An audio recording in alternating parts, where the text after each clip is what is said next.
Hello guys, అందరికీ నమస్తే. Today special బొబ్బర్లు అండి. ఈ బొబ్బర్లను ఏ విధంగా ఉడికించుకోవాలి, ఏ విధంగా పోపు చేసుకోవాలో ఈ వీడియోలో అయితే మీతో షేర్ చేసుకుంటున్నాను. ముందుగా అయితే దీని గురించి తెలుసుకుందాం. ఆరోగ్యానికి మేలు చేసే పప్పు దినుసుల్లో బొబ్బర్లు ప్రధానమైనవి. వీటిని అలసందలని అంటారు. వీటి వినియోగంతో ఒబేసిటీ మొదలగు అనేక సమస్యలకు చెక్ పెట్టవచ్చు. బొబ్బర్లు అందించే ఆరోగ్య ప్రయోజనాలు ఏంటో తెలుసుకుందామా. బొబ్బర్లోని పరిమితి క్యాలరీలు, కొవ్వు, అధిక పీచు అధిక బరువును తగ్గించడానికి దోహదపడతాయి. అధిక బరువు బాధపడే వారికి బొబ్బర్లు మంచిగా ఉపయోగకరమైన ఆహారం. మధుమేహం ఉన్న వారికి లో గ్లైకామిక్ ఇండెక్స్ కలిగిన బొబ్బర్లు చాలా ఆరోగ్యకరం. ఇవి రక్తంలో చక్కెర స్థాయిలను నియంత్రిస్తాయి. బొబ్బర్లోని యాంటీ ఆక్సిడెంట్లు, విటమిన్లు పోషక లోపాలను నివారించి రోగాలను కట్టడి చేస్తాయి. శరీరంలోని హానికర ట్యాగ్స్లను నివారిస్తాయి. బొబ్బరు రక్తంలోని కొలెస్ట్రాల్ స్థాయిని తగ్గించి గుండె జబ్బులు రాకుండా చేస్తాయి అంటండి.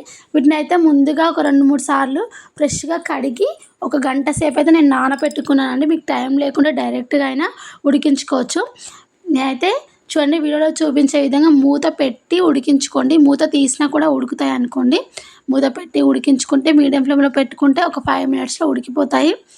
అదే మీరు నానబెట్టకుంటే హాఫ్ అన్ అవర్ పడుతుంది. నానబెట్టిరు అనుకోండి 5 మినిట్స్లో ఉడికిపోతాయండి. చూడండి ఏ విధంగా వీటిని వాటర్ అన్నీ వడకట్టేసి పక్కకైతే పెట్టేసుకున్నాను. ఆ ఉడికించిన వాటర్ని మీరు కావాలంటే శనగపిండితో చారు కూడా చేసుకోవచ్చండి. నేనైతే పాడేశాను. ఇప్పుడైతే కొద్దిగా ఆయిల్ తీసేసుకొని పోపు ప్రిపేర్ చేసుకుంటున్నాం. కొద్దిగా నువ్వులు, కావాలంటే శనగపప్పు, మినపప్పు కూడా యాడ్ చేసుకుని అవి స్కిప్ చేస్తున్నాను. ఒక ఎండుమిర్చిని మధ్యలోకి చుంచి, ఒక 5-6 పచ్చిమిర్చిని సన్నగా కోచి, కొద్దిగా కరివేపాకు, జీలకర్ర, అల్లం వెల్లుల్లి పేస్ట్ కలిపి, వెల్లుల్లి ముద్దను కలిపి పేస్ట్ చేసుకొని యాడ్ చేసుకున్న ఫ్లేవర్ సూపర్గా ఉంటుంది. కొద్దిగా పసుపు యాడ్ చేసుకొని అటు ఇటు కలిపేసి మనం ముందుగా వడకట్టుకున్న అలసందలను యాడ్ చేసుకుందాం. చూడండి ఈ విధంగా యాడ్ చేసేసుకొని ఒక్కసారి అయితే కలిపేసుకుందాం. కావాలంటే లైట్గా ఎండుకారం, ధనియా పౌడర్, కొద్దిగా సాల్ట్ యాడ్ చేసుకోండి. నేను ఉడికించేటప్పుడే సాల్ట్ యాడ్ చేసుకున్నట్టు కాబట్టి ఇప్పుడు సాల్ట్ అనేది యాడ్ చేయట్లేదు. అంతే అండి, చాలా ఈజీగా పోపు అయితే ప్రిపేర్ అయిపోయింది. 2 నిమిషాలు ఆయిల్లో ఫ్రై అయ్యి సర్వ్ చేసుకుంటే సరే. కొత్తిమీర ఉంటే పైన కొత్తిమీరతో గార్నిష్ చేసుకొని పైన ఆనియన్ వేసుకొని తింటే ఉంటుంది.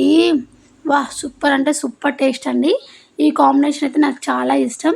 మా మామయ్య గారు కూడా చాలా ఇష్టంగా తింటారు వీటిని. నేను వీక్లీ కంపల్సరీ 1 టైం అయితే వీటిని చేస్తాను.